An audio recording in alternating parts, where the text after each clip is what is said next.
আর মাত্র কয়েকদিন পরেই শুরু হতে যাচ্ছে বাংলাদেশের সবচেয়ে বড় franchise league Bangladesh premier league BPL এর একাদশ আসরের প্লেয়ার ড্রাফট। তবে এর আগে বিপিএল এর একটি দল সিলেট স্ট্রাইকার্সে উঠছে প্রভাব খাটানো জোরপূর্বক মালিকানা নেয়ার অভিযোগটি করেছেন সিলেট স্ট্রাইকার্সের সাবেক মালিক সরওয়ার গোলাম চৌধুরী। তবে এখানে রয়েছে ভিন্ন কাহিনী। সরওয়ার সাহেব অভিযোগটি এনেছেন বাংলাদেশ জাতীয় দলের সাবেক অধিনায়ক এবং নড়াইল ৩ আসনের সাবেক এমপি মাশরাফি বিন মুর্তজার নামে। সরওয়ার গোলাম চৌধুরী তার ফেসবুক পোস্টের মাধ্যমে বলেছেন, মাশরাফি বিন মুর্তজা বাংলাদেশ দলে আমার অন্যতম প্রিয় একজন খেলোয়াড়। আর সেই প্রিয় প্লেয়ার যখন নিজেই আমাকে দল নেওয়ার আহ্বান করলেন তখন আমি সানন্দে বিশ্বাসের সাথে তা গ্রহণ করলাম। কিন্তু তখন আমি জানতাম না যে এক পর্যায়ে যে যাকে আমি এতটা পছন্দ করতাম সেই মাশরাফি বিন মুর্তজার রাজনৈতিক অফিসে তার এবং যার মাধ্যমে এখানে আসা সেই হেলাল বিন ইউসুফ শুভ্রের উপস্থিতিতে অবরুদ্ধ করে এবং অস্ত্র দেখিয়ে আমাকে হুমকি দেওয়া হবে।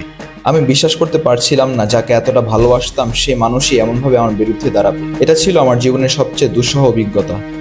সরওয়ার গোলাম চৌধুরীর ভাষ্যমতে মাশরাফি বিন মুর্তজা এবং হেলাল বিন ইউসুফ শুভ্র সরওয়ার সাহেবকে অস্ত্র দেখিয়ে তার থেকে 60% মালিকানাও ছিনিয়ে নেন।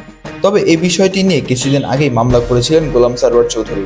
তার মামলা করার পর এবং সামাজিক যোগাযোগ মাধ্যমে বিষয়টি ছড়িয়ে গেলে সিলেট স্ট্রাইকার্স তাদের সামাজিক যোগাযোগ মাধ্যমে নিজেদের অবস্থান পরিষ্কার করেন এবং মাশরাফি বিন মুর্তজার বিরুদ্ধে আনা অভিযোগ সম্পূর্ণ মিথ্যা ঘোষণা করেন।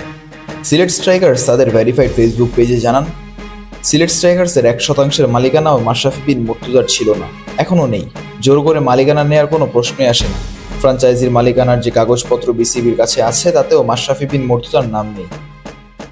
সিলেট স্ট্রাইকার্সের ভাষ্যমতে ক্রিকেটারদের পারিশ্রমিক, ম্যানেজমেন্টের পারিশ্রমিক, পরিচালন খরচ আরও বিভিন্ন খাতে তার অংশের টাকা বাকি রেখে এবং বিসিবিকে মেইল করে তার সরে যাওয়ার খবর জানিয়ে তিনি যুক্তরাষ্ট্রে ফিরে যান এবং পরবর্তীতে তার সঙ্গে যোগাযোগ করা হলেও তিনি পরবর্তীতে কোনো পদক্ষেপ নেননি।